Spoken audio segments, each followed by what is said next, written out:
Share করবো আজকে Hyderabadi special দই বড়া। এটা আমি হায়দ্রাবাদে প্রথম খেয়েছিলাম আর খাওয়ার পর আমার খুব ভালো লেগেছিল। এই রেসিপিটা তোমাদের সাথেও শেয়ার করে দিলাম। এটা বানানো খুব ইজি, ঘরে থাকা উপকরণ দিয়ে একদম পারফেক্টলি বানানো যায়। তাহলে চলো কিভাবে বানিয়েছি সেটাই তোমাদের সাথে বলি। আমি এখানে বিউলির ডাল নিয়েছি, যেটাকে আমি ভিজিয়ে রেখেছিলাম। এটাকে অনেকে মাসকলাইও বলে থাকে। প্রায় 4-5 ঘন্টা মতো আমি এটাকে ভিজিয়ে রেখেছিলাম। এবার একটা মিক্সার বলে সবগুলো দিয়ে পেস্ট করে নেব। তার জন্য আমি জল ঝরিয়ে ঝরিয়ে অল্প অল্প করে পুরোটা দিয়ে দেব। এটা হায়দ্রাবাদের একদম ফেমাস। এটা রমজান মাসে ইফতারের সময় সব বাড়িতেই বানানো হয়, কারণ এটা খেতেও দুর্দান্ত হয়। তো দেখো এদিকে আমার পেস্ট করা হয়ে গেল। এবার একটা বোলে নিয়ে নিয়েছি। এবার হাত দিয়ে একই ডিরেকশানে এটাকে ভালো করে মাখিয়ে নিতে হবে। প্রায় 10-15 মিনিট এইভাবে একই ডিরেকশানে এটাকে মাখাতে হবে। 10-15 মিনিট পর দেখবে এটা ফুলে উঠছে। এই যে দেখো পুরো এক বাটি হয়ে গেল। এইবার আমি এতে অ্যাড করব লবণ আর 2 প্যাকেট আজওয়াইন। এতে যদি আজওয়াইন না থাকে তাহলে তোমরা এর পরিবর্তে মৌরিও দিতে পারো। এরপরে আবারও এটাকে আমি ভালো করে মিক্সড করে নেব আর মাখাতেই থাকবো। এই পর্যায়টাই একটু কঠিন, কেননা খুব ভালোভাবে যদি মাখানো না হয় তাহলে কিন্তু নরম হবে না। মাখাতে মাখাতে দেখবে এই রকম শব্দ হবে। এবার আমি চেক করে দেখবো, তার জন্য একটুখানি নিয়ে 1 বাটি জল আমি এটা ফেলবো। যদি ভেসে ওঠে তাহলে ব্যাটারটা রেডি। এবার একটা পাত্রে জল নিয়ে তাতে 1 চামচ চিনি আর একটুখানি লবণ দিয়ে ভালো করে মিশিয়ে সাইড করে রেখে দেবো। তোমরা যদি স্টেপ বাই স্টেপ ফলো করো তাহলে কিন্তু এটা বানানো খুবই ইজি হয়ে যাবে। এবার দেখো একটা পাত্রে আমি দই নিয়ে নিচ্ছি। দইয়ের পরিমাণটা একটু বেশি থাকলে বেশি ভালো লাগে। তো যাই হোক, এটাকে এবার ভালো করে মাখাতে হবে।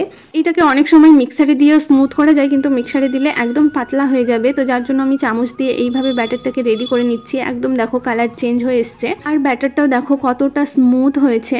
এরকম ইউনিক রেসিপির জন্য আমার চ্যানেলটিকে অবশ্যই সাবস্ক্রাইব করে রেখো, আর ফেসবুক থেকে হলে পেজটিকে অবশ্যই ফলো করে দিও। এখানে কিছু মশলা লাগবে। আমি এখানে নিয়েছি শুকনো লঙ্কা, মেথি পাতা নিয়েছি, গোলমরিচ, ধনিয়া পাতা, জিরের গুঁড়ো, লবণ আর সরিষা। আর একটা জিনিস লাগবে, সেটা হলো কারি পাতা। কারি পাতাটা মাস্ট লাগবেই। এবার সব মশলাগুলো তড়কা লাগাতে হবে, যার জন্য আমি কড়াইতে তেল দিয়ে দিচ্ছি। তেলটা যখন হালকা গরম হয়ে আসবে তখন সব মশলাগুলো আমি ঢেলে দেব। তারপর 4-5 মিনিট মতো ভালো করে এই মশলাগুলো ফ্রাই করে নিতে হবে। ওই যেহেতু টক, তাই আমি এখানে লঙ্কার গুঁড়ো অ্যাড করেছিলাম, যেটার ক্লিপ নিতে আমি ভুলে গিয়েছি। যাই হোক, তড়কা আমার রেডি হয়ে গেছে। এবার এটাকে আমি ডাইরেক্ট দইয়ের উপর ঢেলে দেবো। আগে আমি দইয়ের যে ব্যাটারটা করে রেখেছিলাম তাতে একটু জল মিশিয়ে এইরকম পাতলা করে নিয়েছি। মানে একটু জল মিশিয়ে এইভাবে পাতলা করে নিতে হবে। এবার ওই যে মশলাগুলো তেলে দিলাম সেগুলো আমি ডাইরেক্ট এখানে ঢেলে দেবো, দিয়ে ভালো করে মিশিয়ে নেব।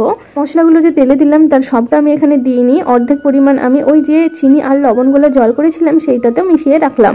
এবার কড়াইতে বেশ অনেকটা পরিমাণে তেল দিয়ে দিতে হবে বড়াগুলো ভাজার জন্য। এবার আমি একটু পানিতে এইভাবে হাত দিয়ে নিচ্ছি, তারপরে এই যে ব্যাটারটাকে এইভাবে নেব। হাতে একটু পানি দিয়ে নিলে হাতে আর লাগে না। এবার এক এক করে আমি সব বড়াগুলো ভেজে নেব। খুব বেশি কড়া করে ভাজার দরকার নেই, হালকা করে ভাজলেই এটা হয়ে যাবে, কিন্তু একটু সময় নিয়ে এটাকে ভাজতে হবে। এটাকে লো টু মিডিয়াম আঁচে এটাকে হালকা হালকা ফ্রাই করে নিলেই হবে, একদম কড়া করে ভাজার দরকার নেই। এই যে দেখো বড়াগুলো ভাজা রেডি। এবার এটাকে আমি তেল থেকে তুলে নিয়ে আমি এটা দিয়ে দেবো ওই যে লবণ চিনি দিয়ে যে জলটা করে রেখেছিলাম সেই জলে। এখানে আমি যে দইটা রেডি করে রেখেছিলাম সেটা আরেকটা পাত্রে ট্রান্সফার করে নিচ্ছি, কারণ আমার দই বড়া অনেকগুলো হবে, ছোট পাত্রে হবে না, তাই বড় পাত্রে ট্রান্সফার করে নিলাম। এবার যে দই বড়াগুলো ভেজানো ছিল সেগুলো একদমই হালকা হাতে অল্প অল্প করে চেপে জলটাকে বের করে নিতে হবে। ব্যাস, এই যে দেখো হয়ে গেছে। এবার এটাকে ডাইরেক্ট দইয়ের জলে ডুবিয়ে দেবো। এইভাবেই সেম প্রসেসে আমি সব বড়াগুলো চেপে চেপে আমি জলটাকে বের করে নিয়ে তারপরে আমি দইয়ে ডুবিয়ে দেবো। এইভাবে সবগুলোকে জল ঝরিয়ে আমি দইয়ের মধ্যে ডুবিয়ে আধা ঘন্টা মতো রেখে তারপরে খাওয়ার জন্য রেডি হয়ে যাবে। এটাকে ফ্রিজে আধা ঘন্টা মতো রেখে ঠান্ডা করে খেলে আরো বেশি ভালো লাগে। হ্যাঁ, আমার ভিডিওগুলি তোমাদের কেমন লাগছে অবশ্যই ছোট্ট একটা কমেন্ট করে জানিও। আর হায়দ্রাবাদি বিভিন্ন রেসিপি আমার চ্যানেলে দেওয়া আছে, যেমন হায়দ্রাবাদি বিরিয়ানি, জিরা রাইস, বাগারা রাইস, এছাড়াও হায়দ্রাবাদের বিভিন্ন টুরিস্ট প্লেস, এগুলো আমার চ্যানেলে আছে। তো অবশ্যই প্লে লিস্টে গিয়ে একবার ভিজিট করে এসো। আজকের মতো টাটা, দেখা হচ্ছে আবার নেক্সট ভিডিওতে।